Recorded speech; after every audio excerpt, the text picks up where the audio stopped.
In electricity generation, a generator is a device that converts mechanical energy to electrical energy for use in an external circuit. The source of mechanical energy may vary widely from a hand crank to an internal combustion engine. Generators provide nearly all of the power for electric power grids. The reverse conversion of electrical energy into mechanical energy is done by an electric motor, and motors and generators have many similarities. Many motors can be mechanically driven to generate electricity and frequently make acceptable generators. Terminology: electromagnetic generators fall into one of two broad categories: dynamos and alternators. Dynamos generate direct current, usually with voltage or current fluctuations, usually through the use of a commutator. Alternators generate alternating current, which may be rectified by another system. Mechanical. Rotor,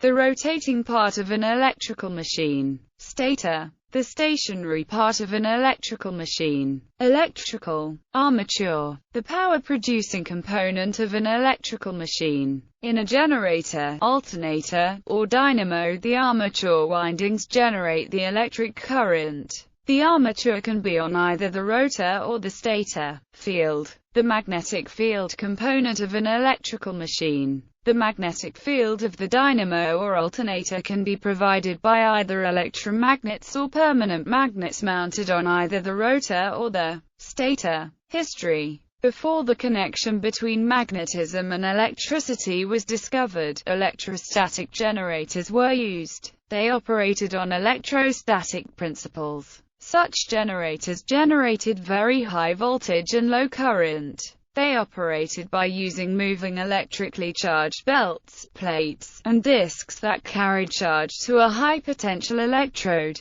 The charge was generated using either of two mechanisms: electrostatic induction and the triboelectric effect. Because of their inefficiency and the difficulty of insulating machines that produced very high voltages, electrostatic generators had low power ratings, and were never used for generation of commercially significant quantities of electric power. Theoretical development. The operating principle of electromagnetic generators was discovered in the years of 1831 to 1832 by Michael Faraday. The principle, later called Faraday's law, is that an electromotive force is generated in an electrical conductor which encircles a varying magnetic flux. He also built the first electromagnetic generator, called the Faraday disc, a type of homopolar generator, using a copper disc rotating between the poles of a horseshoe magnet. It produced a small DC voltage. This design was inefficient, due to self-canceling counterflows of current in regions that were not under the influence of the magnetic field. While current was induced directly underneath the magnet,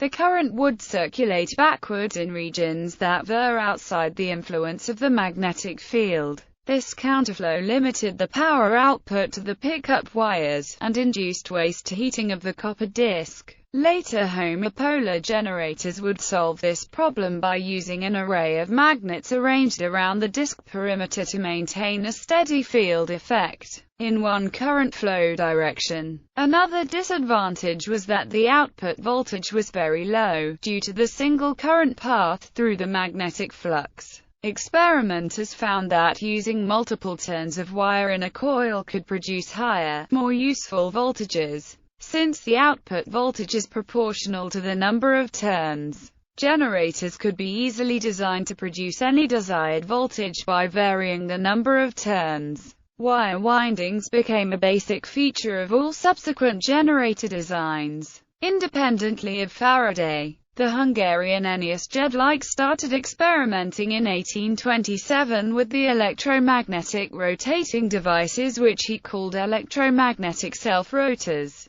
In the prototype of the single-pole electric starter, both the stationary and the revolving parts were electromagnetic. He also may have formulated the concept of the dynamo in 1861 but didn't patent it as he thought he wasn't the first to realize this. Direct current generators. The dynamo was the first electrical generator capable of delivering power for industry. The dynamo uses electromagnetic induction to convert mechanical rotation into direct current through the use of a commutator. An early dynamo was built by Hippolyte Pixia in 1832. The Woolwich electrical generator of 1844, now in think tank, Birmingham Science Museum, is the earliest electrical generator used in an industrial process. It was used by the firm of Elkingtons for commercial electroplating. The modern dynamo, fit for use in industrial applications, was invented independently by Sir Charles Wheatstone, Werner von Siemens and Samuel Alfred Varley. Varley took out a patent on 24 December 1866, while Siemens and Wheatstone both announced their discoveries on 17 January 1867, the latter delivering a paper on his discovery to the Royal Society. The dynamo electric machine employed self-powering electromagnetic field coils rather than permanent magnets to create the stator field. Wheatstone's design was similar to Siemens, with the difference that in the Siemens design the stator electromagnets were in series with the rotor, but in Wheatstone's design they were in parallel. The use of electromagnets rather than permanent magnets greatly increased the power output of a dynamo and enabled high power generation for the first time. This invention led directly to the first major industrial uses of electricity. For example, in the 1870s, Siemens used electromagnetic dynamos to power electric arc furnaces for the production of metals and other materials. The dynamo machine that was developed consisted of a stationary structure, which provides the magnetic field, and a set of rotating windings which turn within that field. On larger machines, the constant magnetic field is provided by one or more electromagnets, which are usually called field coils. Large power generation dynamos are now rarely seen due to the now nearly universal use of alternating current for power distribution. Before the adoption of AC, very large direct current dynamos were the only means of power generation and distribution. AC has come to dominate due to the ability of AC to be easily transformed to and from very high voltages to permit low losses over large distances. Alternating current generators. Through a series of discoveries, the dynamo was succeeded by many later inventions, especially the AC alternator, which was capable of generating alternating current. Alternating current generating systems were known in simple forms from Michael Faraday's original discovery of the magnetic induction of electric current. Faraday himself built an early alternator. His machine was a rotating rectangle, whose operation was heteropolar. Each active conductor passed successively through regions where the magnetic field was in opposite directions. Large two-phase alternating current generators were built by a British electrician, J.E.H. Gordon, in 1882. The first public demonstration of an alternator system was given by William Stanley, Jr., an employee of Westinghouse Electric in 1886. Sebastian Ziani de Ferranti established Ferranti, Thompson and Ince in 1882, to market his Ferranti-Thompson alternator, invented with the help of renowned physicist Lord Kelvin. His early alternators produce frequencies between 100 and 300 Hz. Ferranti went on to design the Deptford power station for the London Electric Supply Corporation in 1887 using an alternating current system. On its completion in 1891, it was the first truly modern power station, supplying high-voltage AC power that was then stepped down for consumer use on each street. This basic system remains in use today around the world. After 1891, polyphase alternators were introduced to supply currents of multiple differing phases. Later alternators were designed for varying alternating current frequencies between 16 and about 100 Hz, for use with arc lighting, incandescent lighting and electric motors. Self-excitation. As the requirements for larger-scale power generation increased, a new limitation rose: the magnetic fields available from permanent magnets. diverting a small amount of the power generated by the generator to an electromagnetic field coil allowed the generator to produce substantially more power. This concept was dubbed self-excitation. The field coils are connected in series or parallel with the armature winding. When the generator first starts to turn, the small amount of remanent magnetism present in the iron core provides a magnetic field to get it started, generating a small current in the armature. This flows through the field coils, creating a larger magnetic field which generates a larger armature current. This bootstrap process continues until the magnetic field in the core levels off due to saturation and the generator reaches a steady-state power output. Very large power station generators often utilize a separate smaller generator to excite the field coils of the larger. In the event of a severe widespread power outage where islanding of power stations has occurred, the stations may need to perform a black start to excite the fields of their largest generators, in order to restore customer power service. Specialized types of generator. Direct current homopolar generator. A homopolar generator is a DC electrical generator comprising an electrically conductive disc or cylinder rotating in a plane perpendicular to a uniform static magnetic field. A potential difference is created between the center of the disc and the rim, the electrical polarity depending on the direction of rotation and the orientation of the field. It is also known as a unipolar generator, acyclic generator, disc dynamo, or Faraday disc. The voltage is typically low, on the order of a few volts in the case of small demonstration models, but large research generators can produce hundreds of volts, and sim systems have multiple generators in series to produce an even larger voltage. They are unusual in that they can produce tremendous electric current, some more than 1,000,000 amperes.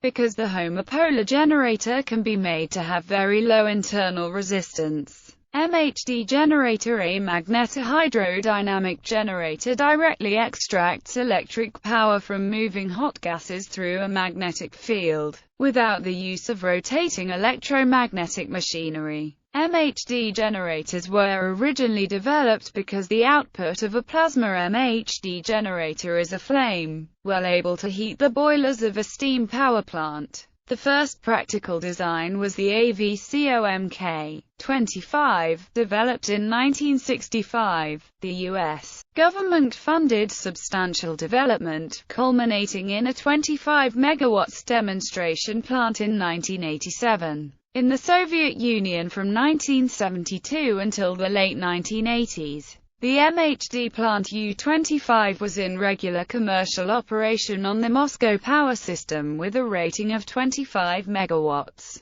the largest MHD plant rating in the world at that time. MHD generators operated as a topping cycle are currently less efficient than combined cycle gas turbines. Alternating current induction generator. Some AC motors may be used as generators, turning mechanical energy into electric current.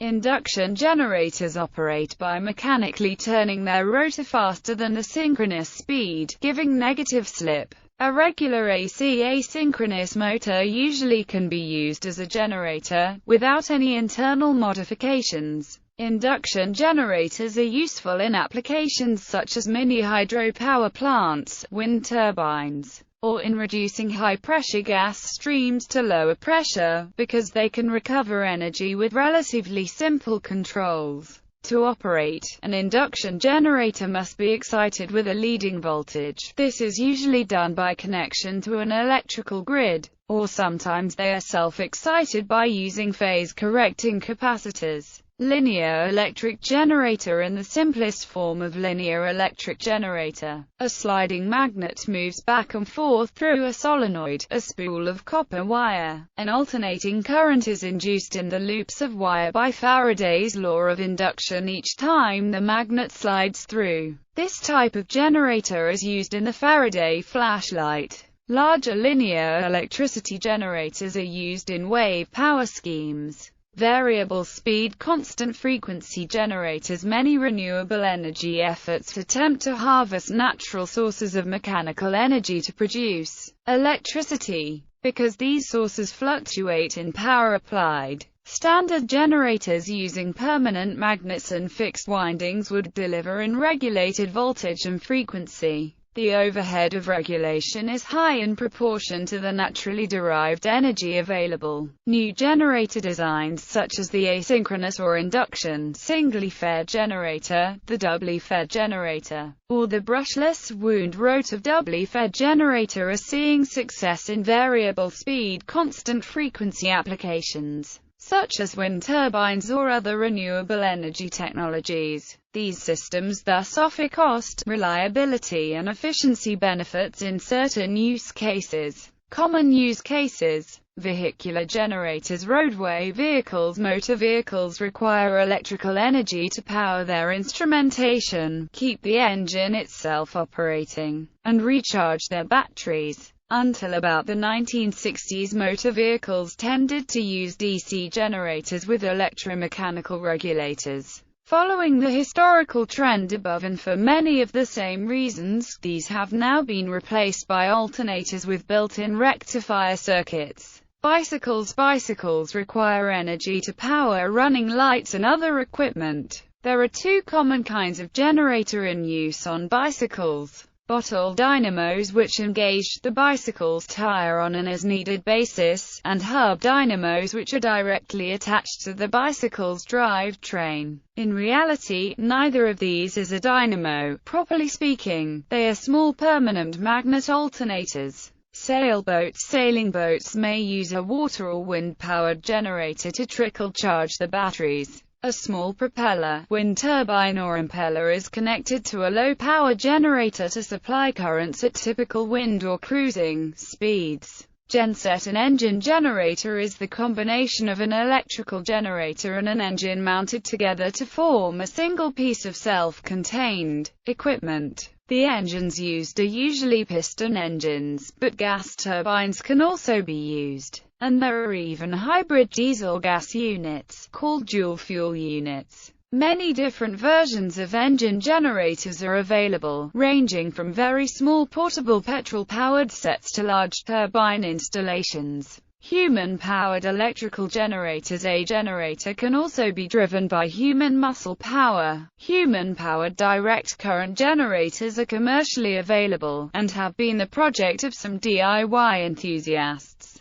Typically operated by means of pedal power, a converted bicycle trainer, or a foot pump. Such generators can be practically used to charge batteries, and in some cases are designed with an integral inverter. An average, healthy human can produce a steady 75 watts for a full 8-hour period, while a first-class athlete can produce approximately 298 watts for a similar period, at the end of which an undetermined period of rest and recovery will be required. At 298 watts, the average, healthy human becomes exhausted within 10 minutes. It is important to note that the power figures referenced above are for direct human output and not the electrical power that can be generated from it.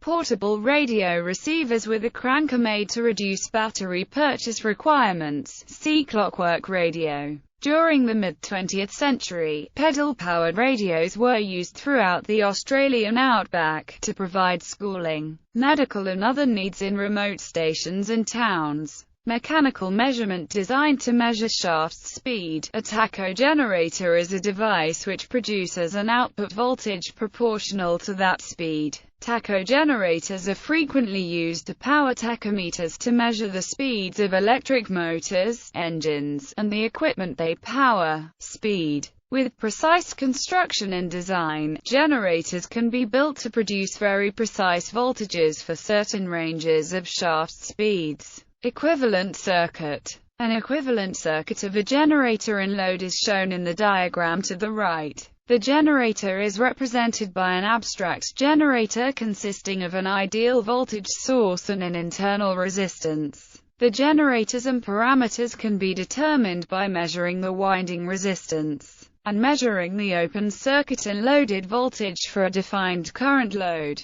This is the simplest model of a generator. Further elements may need to be added for an accurate representation. In particular, inductance can be added to allow for the machine's windings and magnetic leakage flux. But a full representation can become much more complex than this.